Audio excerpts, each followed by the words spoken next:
I feel horrible. In this episode, Dawn Hunters have to pay for their own mistakes.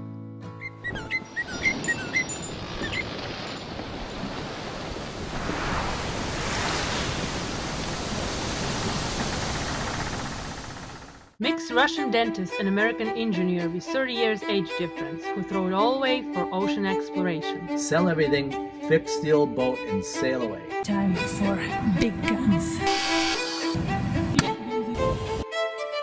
This is definitely the nastiest job I've ever been doing. Never too late to see the world through our channel. Subscribe and share the adventure.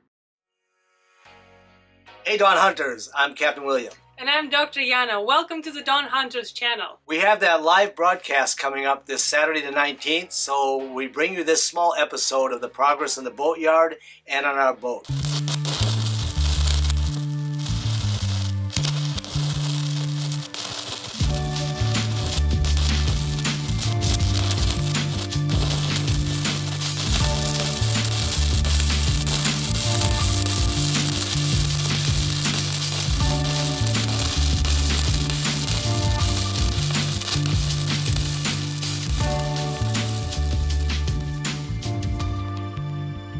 The backstay chain plates are welded on each side to the pilot house, goes all the way down to the bottom. Those are already situated in the correct position.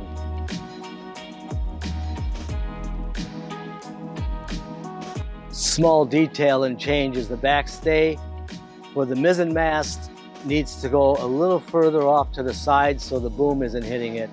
So I built an intersecting cross base for the dinghy mount. That's where the backstay is going to be moving to.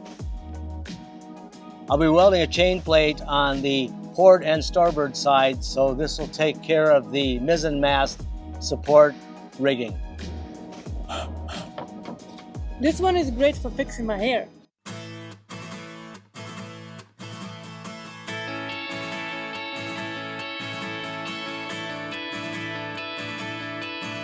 Portholes on the boat are custom and made in Holland. Impossible to replace without cutting the boat all to pieces. I've designed first out of cardboard and then a template out of stainless, and now we're going to go ahead and bend up correct pattern so we can make the completed porthole. I had to make a jig for bending, which you'll see right here coming up. I had to fabricate a bending jig by using a round piece of steel and two alternating pieces of square, and now we'll get to doing the bending.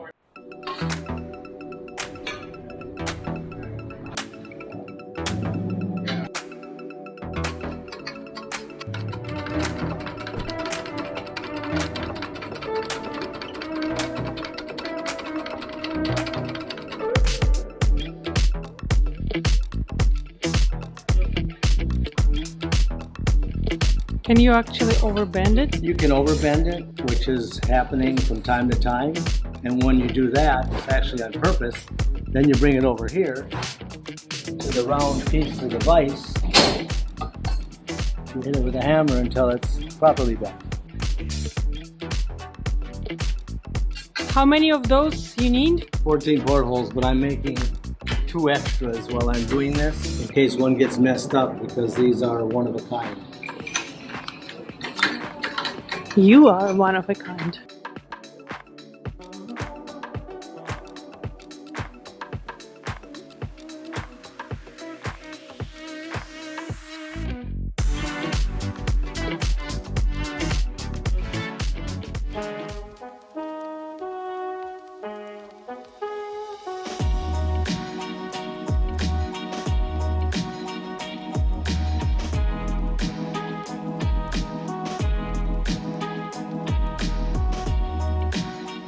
I'm usually not the person who likes to admit my own mistakes because I usually don't do much of them, at least I think so.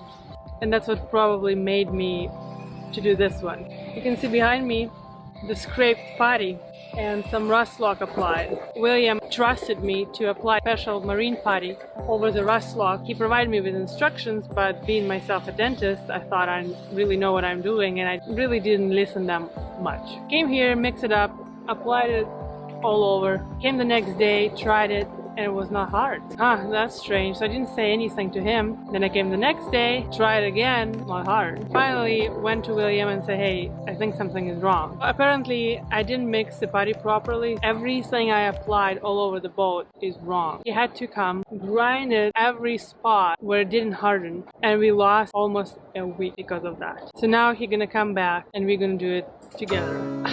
I feel horrible.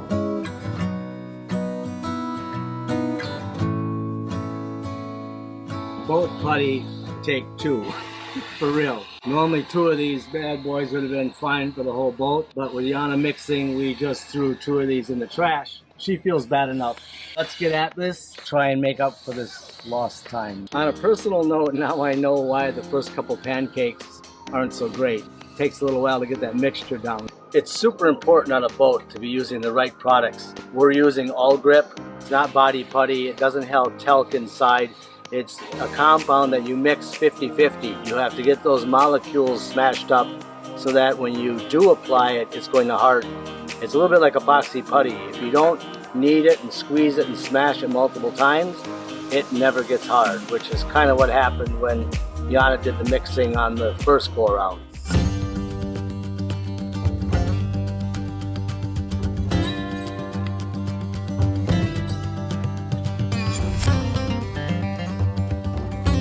I really feel like I did just the same thing.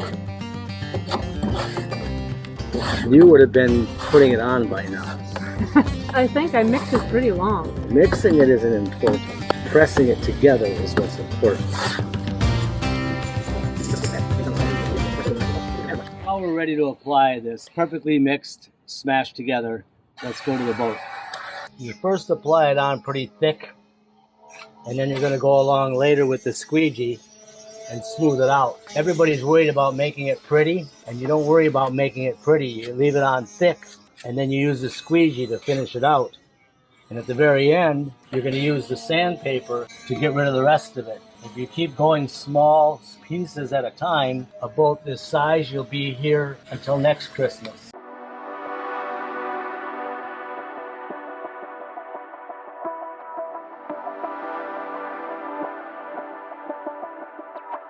At least the part that William did himself is nice and solid. You can see it's already sanded and almost ready for painting.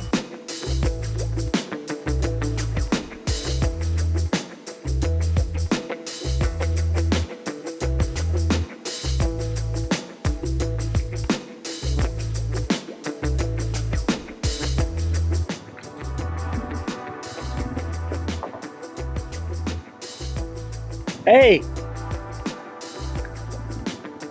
We need more putty. I just fixed the mat. We already used it. Okay. Yes. Workers. Well, kind of we were not any help, so I thought I better go rest a little bit. I want your job. My job is much more difficult than you think.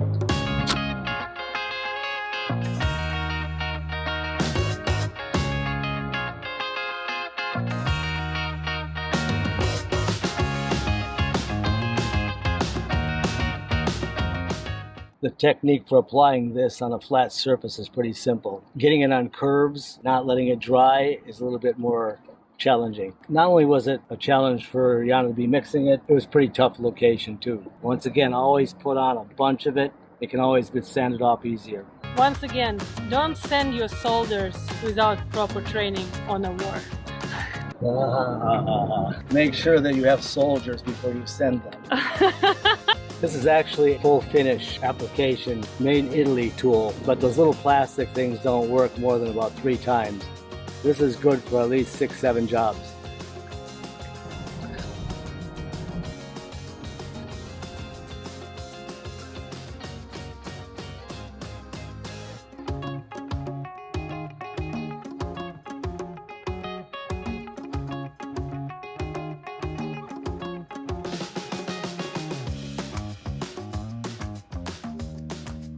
Okay, I'm here. What did you want to talk about?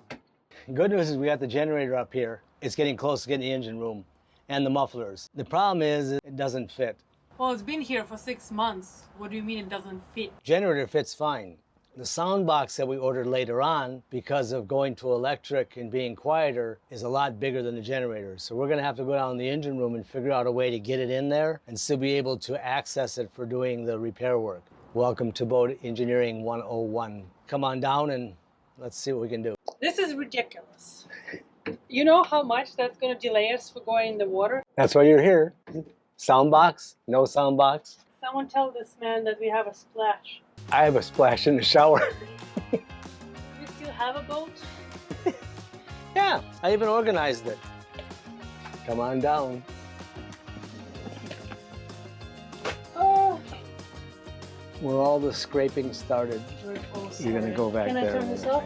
Yeah. Great meeting.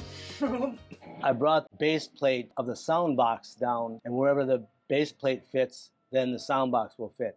And then I have to take the wet exhaust muffler and the silencer muffler, figure out how they're going to stack up. That's where it starts. It starts from the exhaust backwards. This is the current position that I came up with for the generator. It still lets us get up and down. Generator was a little bit larger footprint. The problem is that I can't access this panel. Can't really get in the back of the generator to do any work unless I take the thing all completely apart. If it turns and slides out here, I can access everything, but it's going to hit here. By design, wet exhaust always must be lower than the engine. So the engine output is here. This must come down and then go out. This exhaust has to sit way back here somewhere. Or I turn everything around and the exhaust sits here somewhere. That's what we have to figure out. And then there is somewhere else in this engine room we can put it. It's a pretty big engine room. Well, if we didn't have the sound box, the generator would fit fine in multiple places. But by keeping that sound box, I guess you want to keep it. All right. Well, come back in an hour. We'll have this problem figured out. Maybe I'll cut a hole in the hull and make a bump that sticks out so the... Maybe I'll cut a hole in you. I think that's gonna fix it. One little hole in that head. Maybe a So all the sound... steam can go out. Maybe a sound box on you would be a good option. What?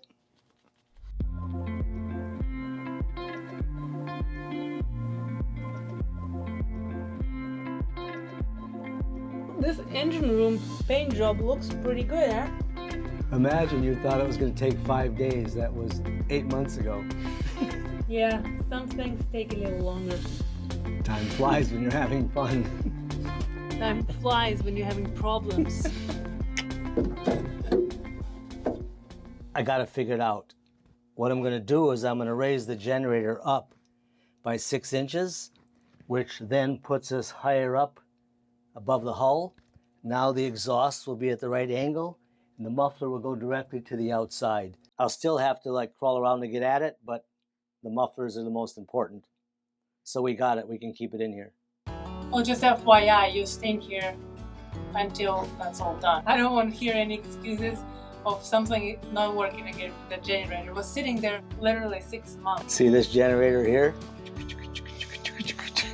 If you don't want air on the boat and a dishwasher, we wouldn't need all this power. Who's going to be doing all this stuff? You? Who always does this stuff? Me. Exactly. That's why you were staying here and figuring this out.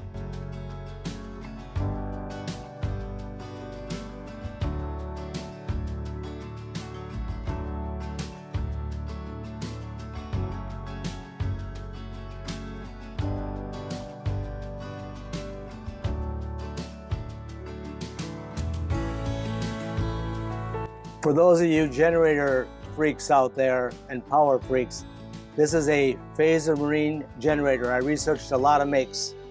It's using a 3-cylinder Kubota diesel engine with a power head built here in the state of Florida. Cast iron exhaust system, all silicone lines, and 90% of the parts you can get at Napa Auto. So you can get this thing, or you can repair it just about anywhere. It's an 8 kW, it's rated at 7.6, but it actually does 8 kW in this little small form factor. Looking to repower or replace that generator? Hit me up in the email. I've got a good connection and contact for you. I'll hit you up, baby.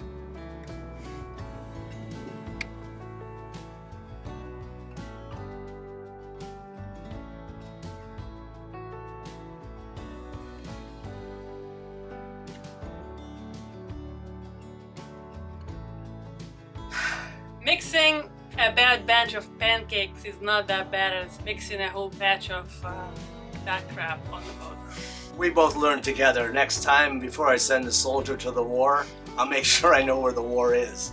So, a special shout out to all of those men and women that have served in our military. We've had continual people telling us where they were, what ship they were on, and so forth. So rather than specific names, thank you to all of you from that Veterans Day episode. If you didn't see it, make sure you check that out. Thank you guys so much, and we see you on this Saturday, 19th, 9 p.m. Please come and see us live. We're gonna talk a lot of cool things and answer all your questions. Yes. Yes. Good to know. And a special word to D.E. Harrington, who is our new patron. Thank you so much for your support to our videos. Cheers. Cheers.